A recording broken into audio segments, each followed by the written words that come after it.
don't be out taking notes, but a couple of people are missing. There might be a very broad question or two on the final exam for this one, so award you guys for coming for that.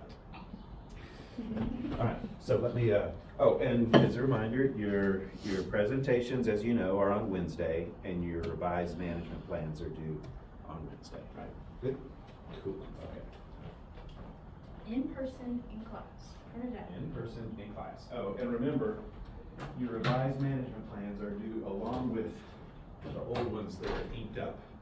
So it's okay if you've made marks, annotations on my annotations, you know, that show, yeah, we took care of that too. But if you made any marks like, this is ridiculous, Pelrin sucks, you might wanna mark those out. Even on like the backs of them? You don't wanna make me cry, do you? No, there's just a lot of That- kind of using it for scrap sheet because it's there. No problem at all there.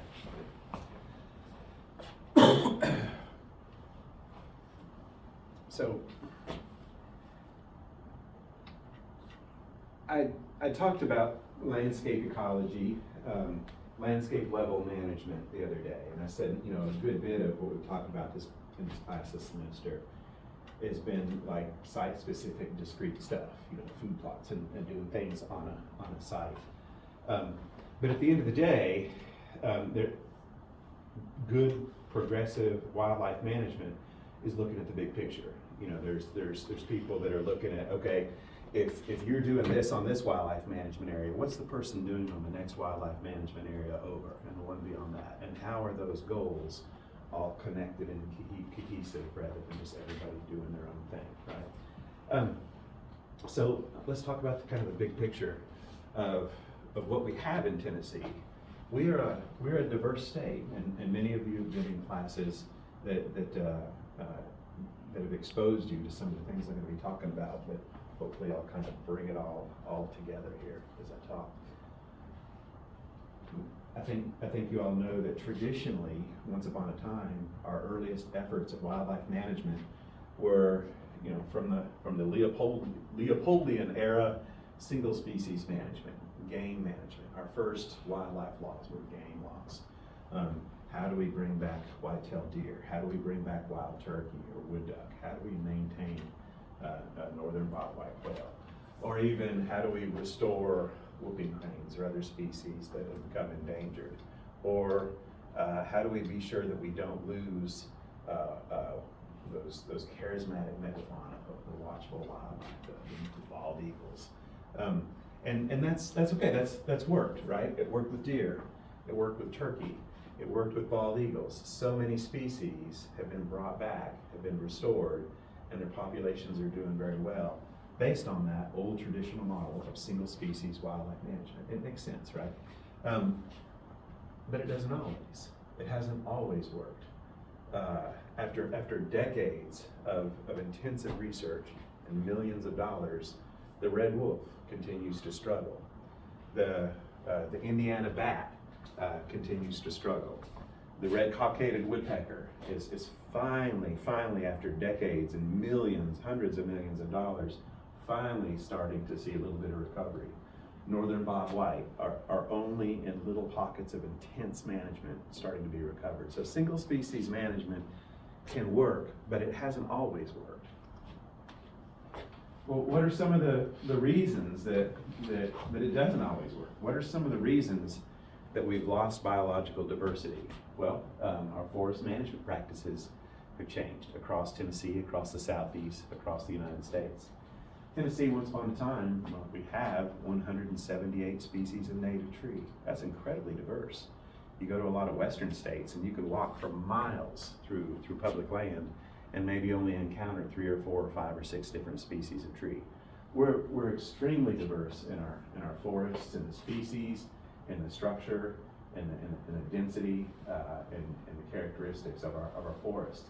But those have changed over time with forest harvest management techniques over decades. We have primarily younger forests now. And when I say younger forests, I mean forests up to, but not much beyond a harvestable age, which means about 80 years old. We have a few forests that are maybe 100 or 130, but not much older than that. Those are young to mature forests, but no old forests, very few old forests left. And in some places it's even worse, where we have just monocultural plantations of pine or of one species, which is, a biological desert for most species. They can't live.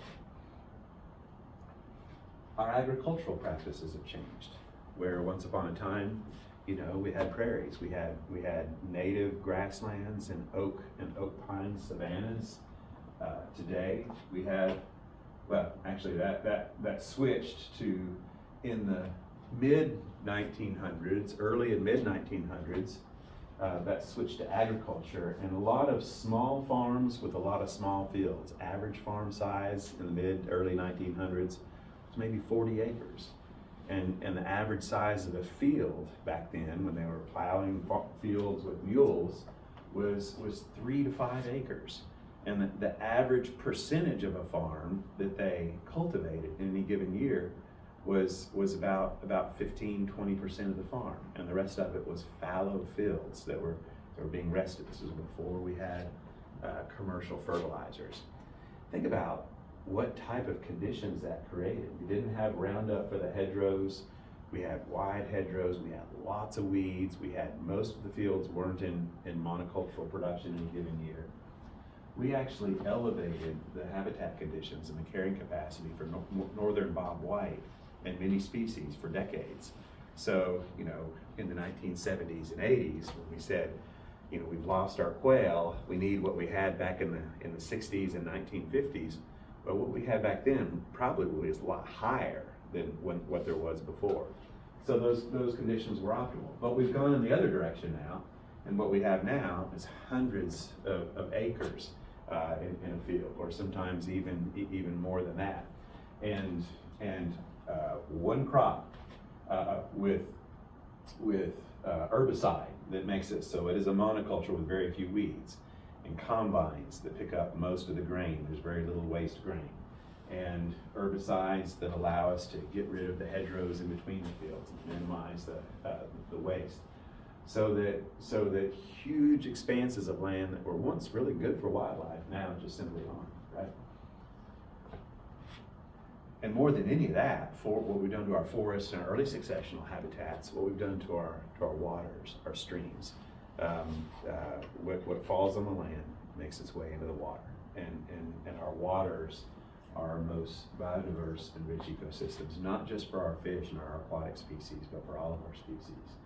And we've altered our streams in a variety of ways, not the least of which is dams all over the Tennessee and the Cumberland River systems and their tributaries.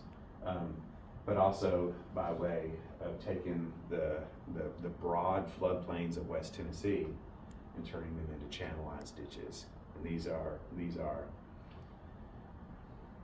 broken systems. These are not natural river systems anymore, and they do not harbor the diversity that they used to hold.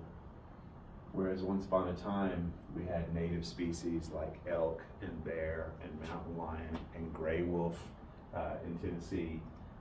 Now we have Kentucky 31 tall fescue and cows, and not just a whole lot else can make much of a living there. Where once upon a time, our cold water streams of East Tennessee had brook trout. We've introduced the more competitive, robust, weedy species, the rainbow trout, in those streams, and in the tailwaters below the dams in Middle Tennessee as well, and even in winter fish stocking programs in West Tennessee, where once upon a time we had native aquatic vegetation that supported those aquatic systems. Now we have a variety of super invasive, super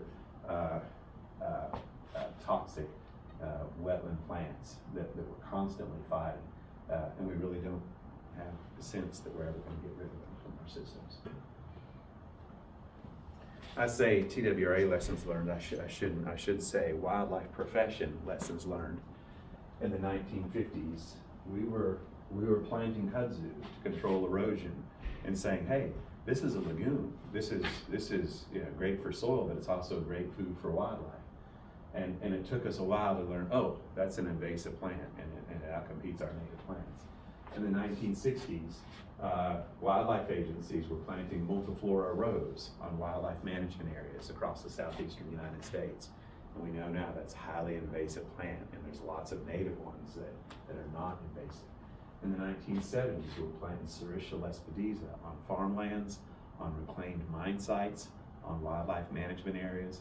And it took us a couple decades to realize, oh, it's invasive, and our wildlife don't respond well to it. In the 1980s, we're shaking our head at our predecessors before while we're planting autumn olives for wildlife habitat. And the same problems happened in the 1990s, bicolored espedeza, in the 2000s, sawtooth oak.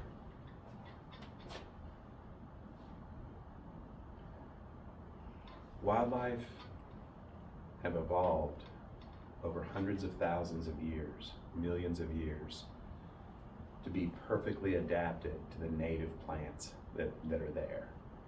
Anything that we put there, just because they'll go to it and use it, doesn't mean it's better for them. What might happen is it's either going to not make it, or it's going to outcompete the other stuff that's also good for them and create an imbalance.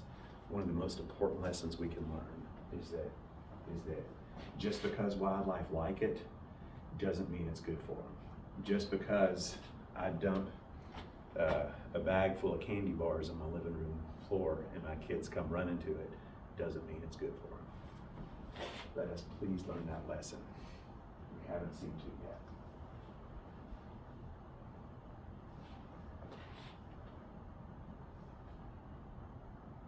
We're developing 80,000 acres a year in Tennessee. That's about 1% of the state every 3 years. The Southeast is growing in human population more than most of the rest of the country, and not just Tennessee, but the entire Southeast. But let's be clear, the biggest threat to wildlife is loss of habitat. And I would make the argument to any wildlife professional who says we need to stop buying land because we don't have the resources to take care of the land that we have. My response to that is our job is to take care of wildlife, and they sure as hell can't live in that. And they can live in unmanaged land better than no land at all. And what we have to do now is secure what land we can before it's gone. And we can worry about managing that land more effectively for wildlife later, but you cannot manage what you do not have, and it's going fast. So I said biodiversity, right? And we can measure diversity in a lot of ways. Most accurately, when we talk about biodiversity, we're talking about genetic diversity, and that gets messy because we share genes with all other animals and a lot of other species. So what's a better way? Should we talk about richness of species, how many different species of mammals, of birds, of herps, of fish, of animals, of plants there are in the system? Is that a better way?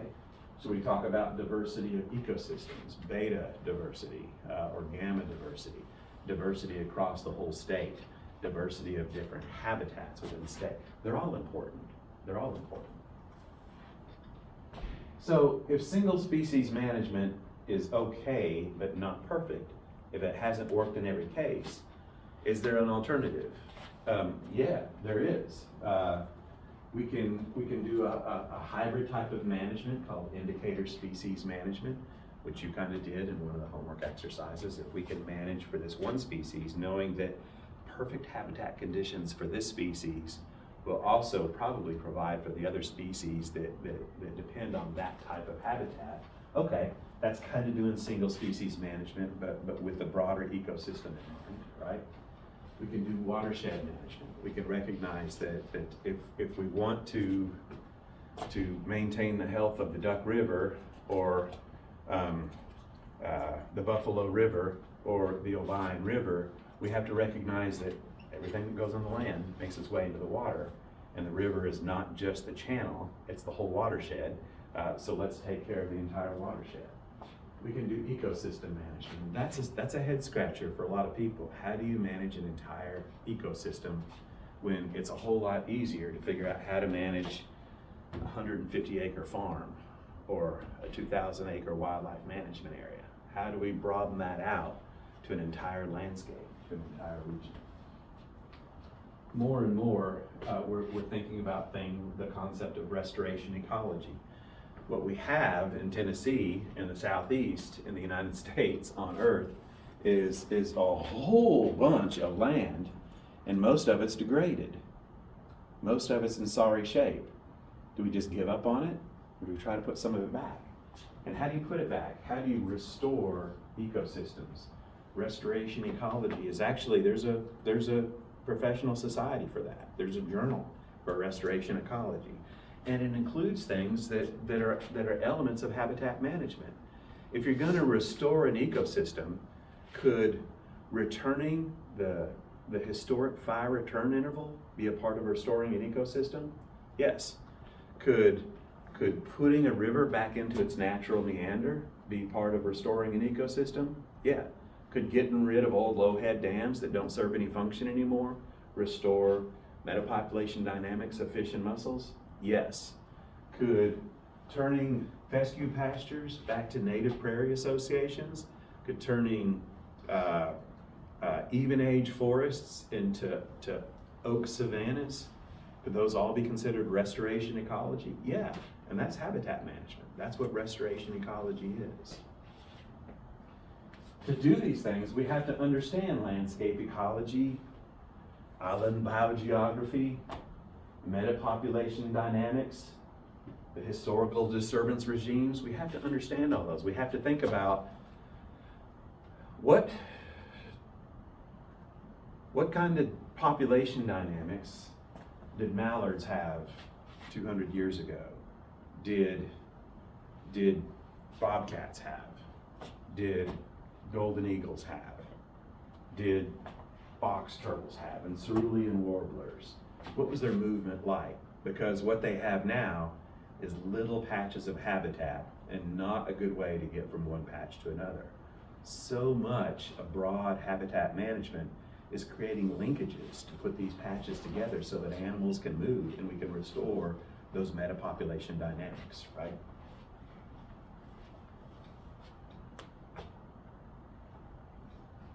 All that said, we're still an extremely rich state.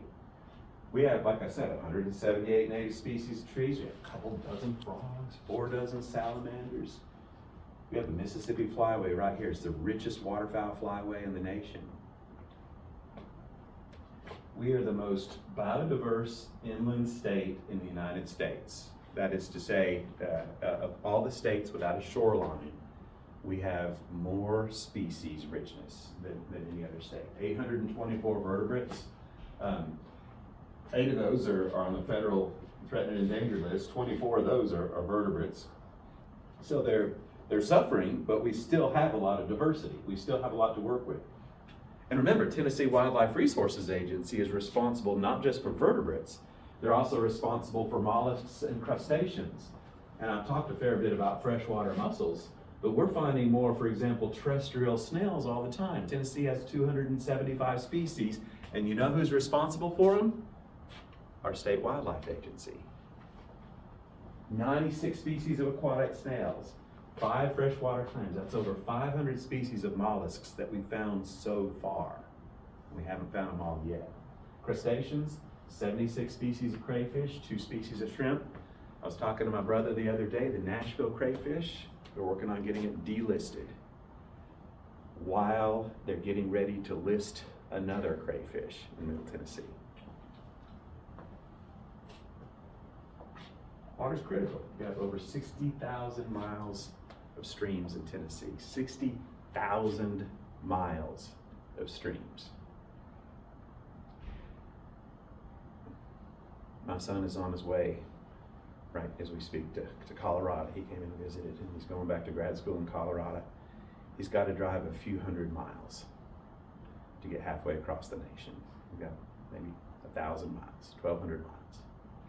We have 60,000 miles of streams in Tennessee. 540,000 acres of lake. That's the size of the Great Smoky Mountains National Park, 500,000 acres. We have more freshwater fish than any other state. 302 to 319 species, almost 300 are probably native to Tennessee. Incredible diversity that most people don't have a sense of at all.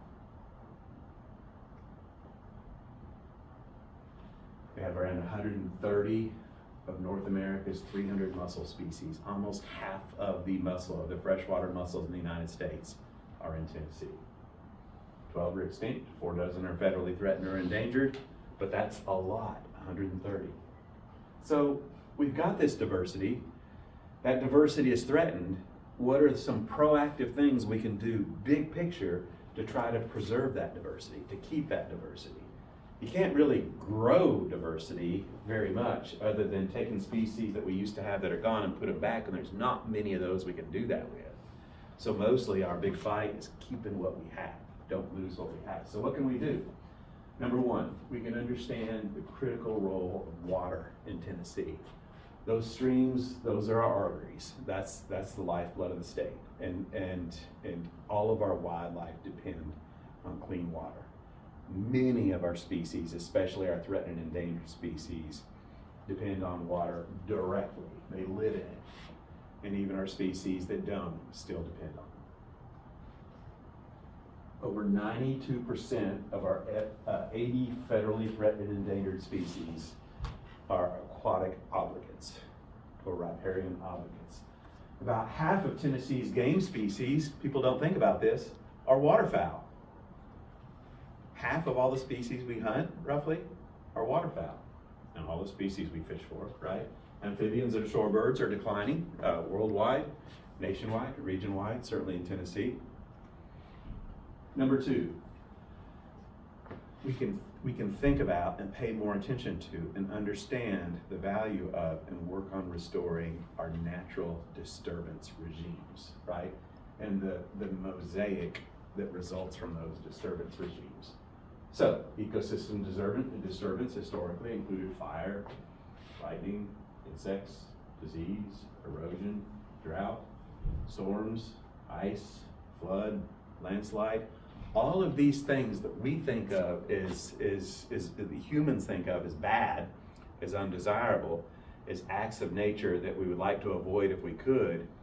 These are all things that act on our ecosystems, that create structural diversity in our ecosystems that are good, that kill trees and create dead wood, that bring in woodpeckers, that create cavities for other species, that create pit and mound topography that makes the forest floor more diverse, that punches holes in the canopy and brings sunlight down to the forest floor and provides forage for species and provides cover at the ground level, that creates a heterogeneous structure to our forests and our systems that bring in greater diversity.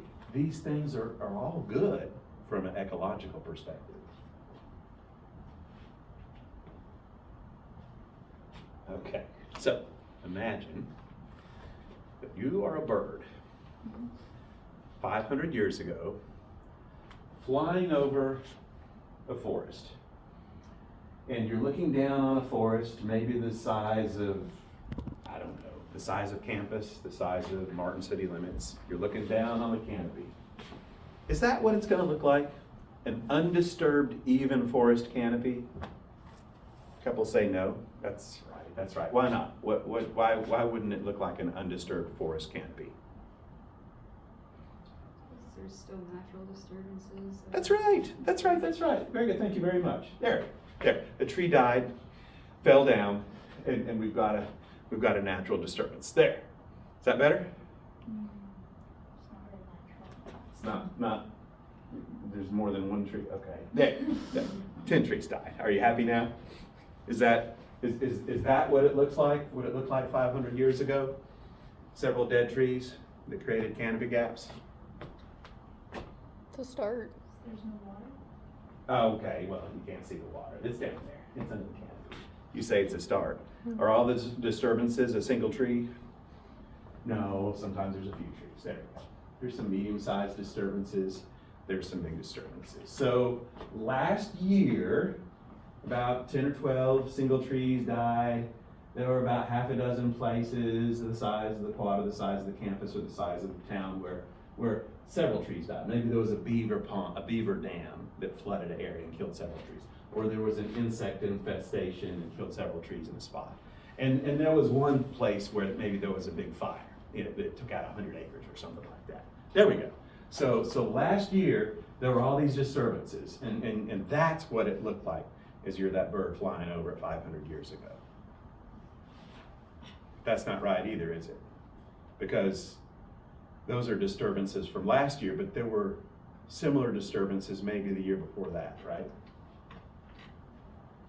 And the year before that, right? And every year before that, right?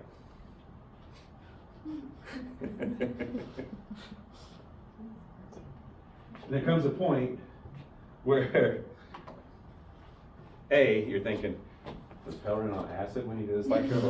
Or B, you're thinking, that just kind of looks like chaos. That looks like an unmanageable landscape.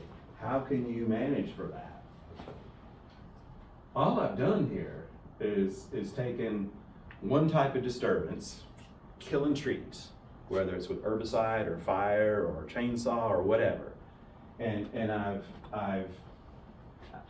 made it occur at 3 spatial scales, and I've repeated it every year, right? But that doesn't even capture the full range of disturbances, because they're happening at all different spatial scales and shapes and sizes, and some of those disturbances are only happening in the bottoms, and some of those disturbances are happening more frequently up at high elevations, some on north slopes, some on south slopes, some only with oak trees, or some only with pin oak trees, or some, it's not a disturbance of trees so much as of shrubs, or of grasses, or of soil, or of, there's all sorts of disturbances constantly making nature more diverse. And that diversity is what creates potential niches, potential homes, potential opportunities for more species to come into being. So the more chaotic, you might say, that it is, and nature has created that chaos by virtue of all of these disturbances, all the different types of disturbances, the more chaotic it is, the richer it is, the better it is.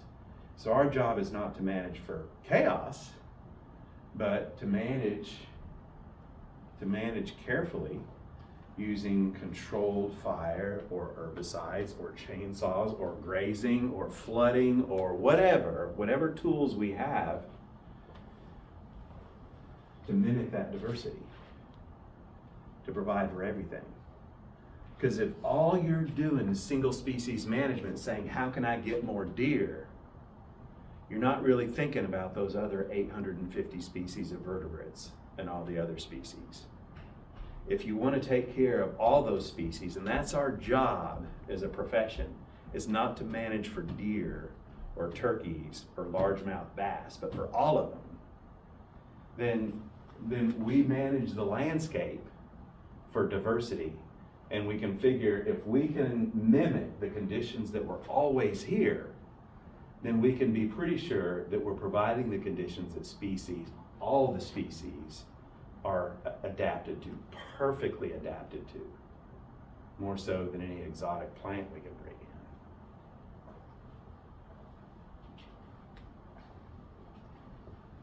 People don't like disturbances, they're afraid of fire.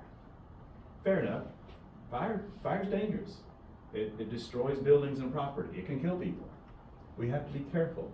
We have to educate ourselves and educate the public about careful use of fire and disturbances.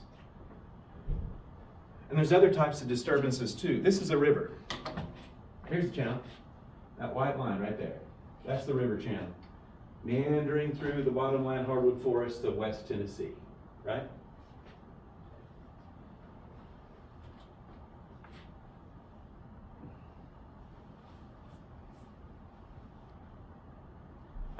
I said a couple things right there. I said, here's the river, and I said, here's the channel.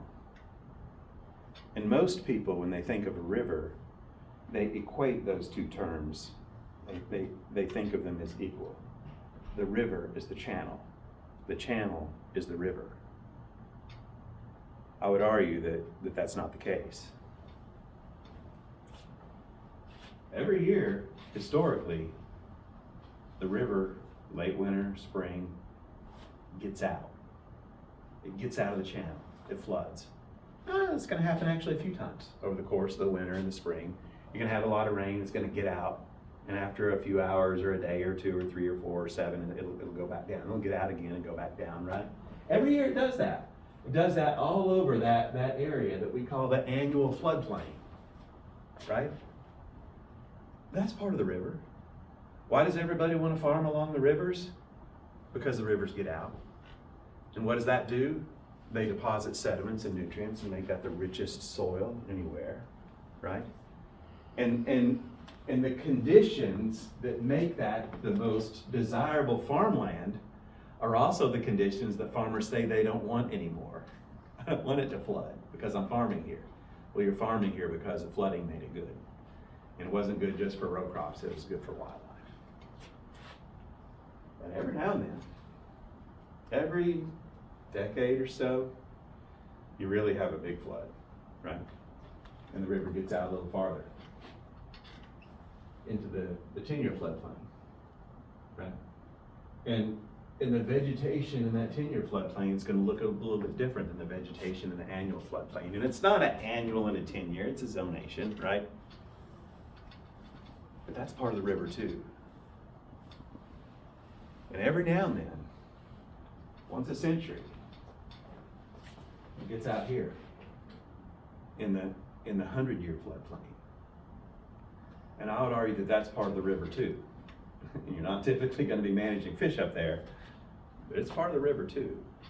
And if we think in terms of here's the river, and here's everything else, and we're going to manage the river this way, and we're going to manage everything else differently, then we're missing out. And when we miss out, then we think when the Corps says we can channelize the rivers so that they no longer flood, we'll be hoodwinked into thinking that's a good thing. Because flooding is a disturbance that created the diversity of this river, all of the river, that made it so rich for all of our wildlife. Floods destroy property too. They kill people too. They're dangerous too. We don't like floods. We don't want floods. But nature loves floods. It's adapted to floods. And if we can't figure out how to create controlled, careful flooding to preserve those natural elements that depend on it, then our rivers will continue to degrade. Seems complex, overwhelming, but if you break it down into the constituent elements, if you can break it down into, okay, this is what we want to do here. These are the historical disturbance regimes on this wildlife management area in this region, and this is how we're going to reintroduce those gradually back over time. And here are the ones over here, and here are the ones over here, and here's how we're going to create connectivity among them. Little by little, it all starts coming together and making sense.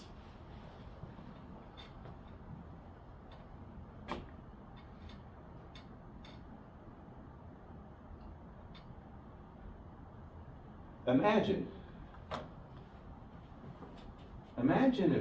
if we could work towards a future when those 13 people who oversee the 850 people in Tennessee Wildlife Resources Agency and the same commission in every state, where those people were educated about not what they want for wildlife, not what their friends want for wildlife, but what the mission of the wildlife agency and of the profession is. What's our job? It's not to get more and bigger deer. That might be part of it, and it might not be part of it. It's to manage all of the wildlife across all of the state. If they understood what that mission is and they bought into it and they recognize that they are not the experts, the biologists and managers are, and their job is to hear the proposals from the biologists and the managers and to act on those proposals to the degree that they're able. Can you imagine if we could have that? That is doable. And the way that it's doable is by the hard work of you guys, of the future wildlife professionals, figuring out how to make that happen. Can you imagine a future, and get this, the mission of our state wildlife agency and the strategic plan of our state wildlife agency, which is rewritten every 6 years, and the comprehensive wildlife conservation strategy of our state wildlife agency, the SWAP, the State Wildlife Action Plan, that was written after Care Light passed by Congress, and the budget of our Tennessee Wildlife Resources Agency passed every year.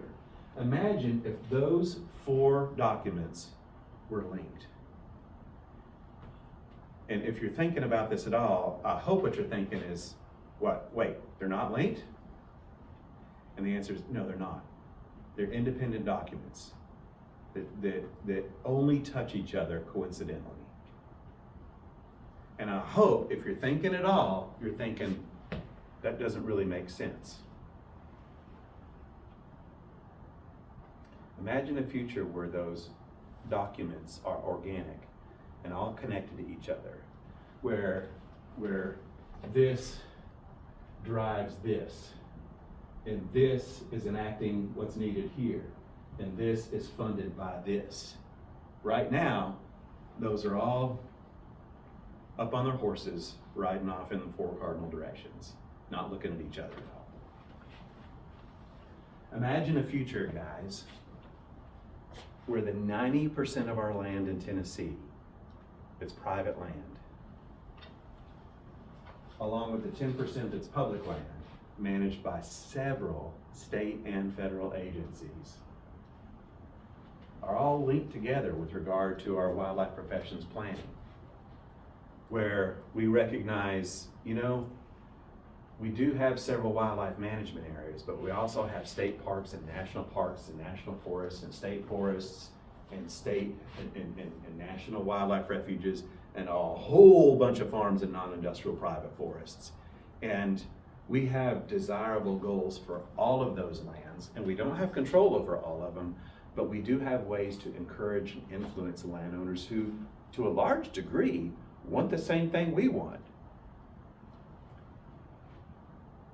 Pick 1 million non-industrial private landowners in Tennessee.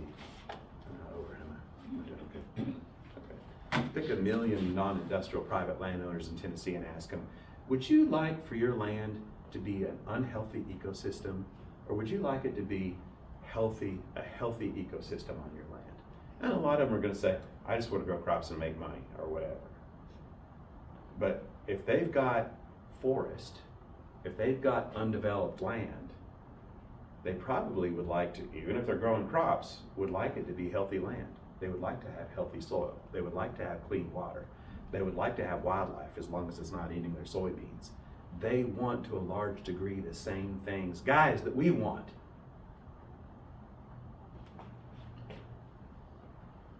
How do we make that happen rather than just hope for it? There are ways, and it's up to your generation to figure those ways out.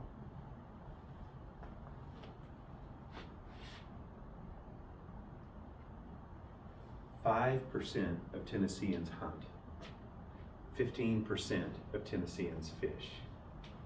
35% of Tennesseans are interested in watching wildlife. Our profession is funded by that 18 or so percent who hunt and fish. That other twice as large a demographic of wildlife watchers, they would be happy to foot the bill as long as they knew that their money was going for the wildlife that they were interested in. And it's time for our profession to stop saying, nope, we're only going to take money from hunters and anglers because we don't want to be influenced by anybody else. Well, that limits you to only taking care of the 10% of species that we hunt for and fish for. We're responsible for all of them. All of them. You got to find a way to get the funding from those people willing to give it and give them what they want. And in the process, just as we've always said, well, the good work that we do for game helps non-game too. The good work that we do for the 10% of wildlife and fish in Tennessee that we hunt and fish for helps the other 90% that we don't. You think that the good work that we do for the other 90% of wildlife that we don't hunt and fish for would also benefit game and fish that we do? Hell yes, it would. Take their money and do our job to take care of all of our wildlife across all of our landscape.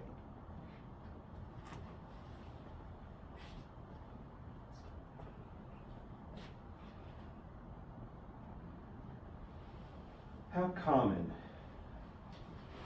how many people in Tennessee do you think have ever seen a healthy oak savanna? How frequently have you ever seen a healthy oak savanna?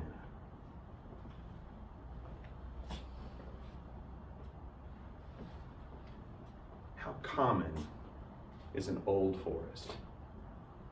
I say old, I'm not talking about 80 to 100, that's not old, that's just barely mature.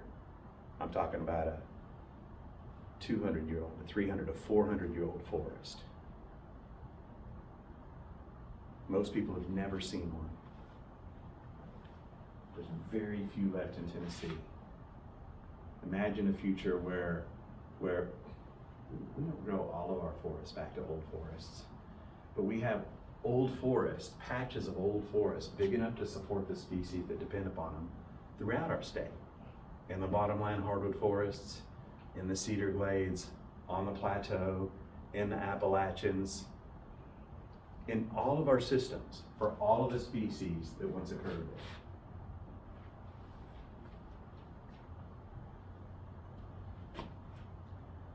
Imagine a goal of trying to set these 60,000 miles of stream that we have, setting all of it, back to healthy stream ecosystems. It's a damn ambitious goal, impossible for any one person, but it's admirable work of a lifetime of a generation. It's certainly admirable work for a profession, because everything that lands on the water, lands on the land, eventually makes its way to the water. Thank you for letting me preach a little bit at you. And I hope that provides a little bit of perspective, stepping back from the more discrete things we've been talking about this semester. I look forward to your presentations in a couple days.